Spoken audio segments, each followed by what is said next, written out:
MLC Kalvakuntla Kavitha ఏమంటుంది? ఇప్పుడు MLC ఎలక్షన్లు ఉన్నాయి కదా, పట్టభద్రుల టీచర్ ఎమ్మెల్సీ ఎలక్షన్లల్లో బీసీ అభ్యర్థులను గెలిపించమని చెప్తున్నది. మరి మీరే పోటీ చేస్తే అయిపోతుండే కదా, మీరే ఇప్పుడు బీఆర్ఎస్ పార్టీ క్యాండిడేట్లని నిలబెట్టి బీసీలకు టికెట్లు ఇచ్చింటే అయిపోతుండే కదా. మీరు ఇయ్యరు, మీరు అప్పుడు ఇయ్యరు, అప్పుడు మాట్లాడరు. ఇప్పుడు ఎందుకంటే పోటీ చేస్తలేరు కాబట్టి ఏమైనా మాట్లాడతారు. మీరు పోటీ చేస్తలేరు కాబట్టి మీరు ఏదైనా మాట్లాడతారు. ఎప్పుడైతే తీన్మార్ మల్లన్న అయితే బీసీల సభ పెట్టిండో అప్పటి నుంచి ఇక అందరూ బీసీ నినాదం ఎత్తుకుంటారు. అందరూ ఒక్కొక్కరికి ఏర్లు కదిలినాయి. ఇప్పుడు ఇక ఇట్లా ఉన్నది వీళ్ళది. ఇంకొక ఆయన ఈయన చూడుర్రి, ఈయన కథ. ఈయన గోవిందరెడ్డి అట.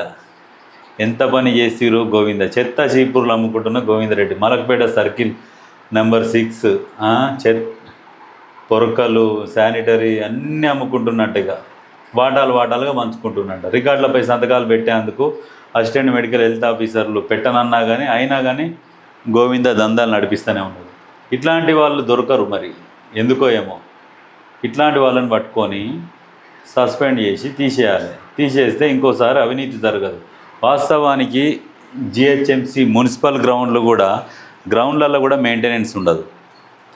ఏవైతే కట్టించుకుంటారో ఫీజులు అట్లాంటివి మెయింటెనెన్స్ కింద, అవి మాత్రం బరాబర్ కట్టించుకుంటారు కానీ మెయింటెనెన్స్ ఉండదు. వీటిని కూడా ప్రక్షాళన చేయాలి. మన మంత్రి సీతక్క బండి సంజయ్ మీద ఫైర్ అవుతుంది. బండి సంజయ్ మీద ఏంది, మీరేం చేసిర్రు? మీరేం చేయలేదు. ఏమన్నంటే మతము, హిందుస్థాన్, పాకిస్తాన్ అని చెప్పేసి పబ్బం గడుపుకుంటున్నారు. 2 లక్షల ఉద్యోగాలు ఇస్తామని చెప్పి జిల్లాకు 200 ఉద్యోగాలు కూడా ఇవ్వలేదు అని చెప్పేసి సీతక్క విమర్శిస్తుంది.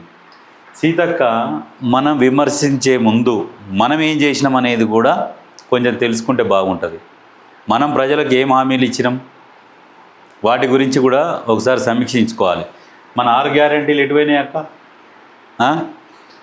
రైతు భరోసా ఏమైంది? రైతు బంధు ఏమైంది? పేరు మార్చిర్రు, రైతు బంధుకు రైతు భరోసా అని పెట్టిర్రు. రుణమాఫీ ఏమైంది? ఇప్పుడు మన రేవంత్ అన్న మాట్లాడుతున్నాడు కదా, నిజామాబాదు మెదక్ సభలల్లా ఎవరైనా రైతు భరోసా అందితేనే ఓట్లు వేయమని అంటుండు. ఆ లెక్కన ఓట్లు వేస్తే గెలవరు. మరి మనము ఏవి ఇవ్వాలనుకున్నామో మనం అన్ని ప్రజలకు ఇచ్చినాక వీళ్ళ మీద మనం ఫైర్ కావాలి. నిజంగా భారతదేశం ఏం డెవలప్ కాలేదా బీజేపీ వల్ల? ప్రపంచ దేశాలల్లా భారత్ ఏ పొజిషన్లో ఉన్నది? కరోనా వచ్చిన టైంలో కూడా ఆర్థికంగా నిలదొక్కున్నది. అంటే పాకిస్తాన్, శ్రీలంక, బంగ్లాదేశ్లో వాటి పరిస్థితి ఎట్లున్నది, మన భారతదేశం పరిస్థితి ఎట్లా ఉన్నది కరోనా వచ్చినప్పుడు? ఆలోచించుకోవాలి సీతక్క. మనం అనే ముందు మంచి చేసిన వాళ్ళని మంచి అని చెప్పాలి, చెడు చేసిన వాళ్ళని చెడుగానే చెప్పుకోవాలి. ఏమన్నా అంటే పాకిస్తాన్, హిందుస్థాన్ దేశాలతో పోల్చుకుంటారు. ఇక అంతే, బీజేపీ ఇంకేం ఉండదు, దేవుని పేరు చెప్పి దందా చేసుకుంటారు అని అంటుండ్రు. దేవుని పేరు చెప్పి దందా అంటే ఇప్పుడు ధర్మాన్ని కాపాడవలసిన బాధ్యత కూడా ఎవరో ఒకరు తీసుకోవాలి. ఎవరు తీసుకోకుంటే ఎట్లా? అందుకనే బీజేపీ పార్టీ వాళ్ళు ధర్మాన్ని కాపాడుతున్నారు. ఒకసారి మనం కూడా విమర్శించే ముందు మనం ఏం చేసినాము జనాలకు అనేది కూడా ఆలోచించుకొని విమర్శలు చేయాలి. మీరు ఎంతసేపటికి మీరు సోషల్ మీడియా మీద పెడతారు ఫోకస్, కానీ ప్రజలకు ఏం కష్టం వచ్చింది, ప్రజలకు ఏం కావాలి, ఏమేమి అందుతున్నాయి వాటి మీద ఫోకస్ పెట్టరు.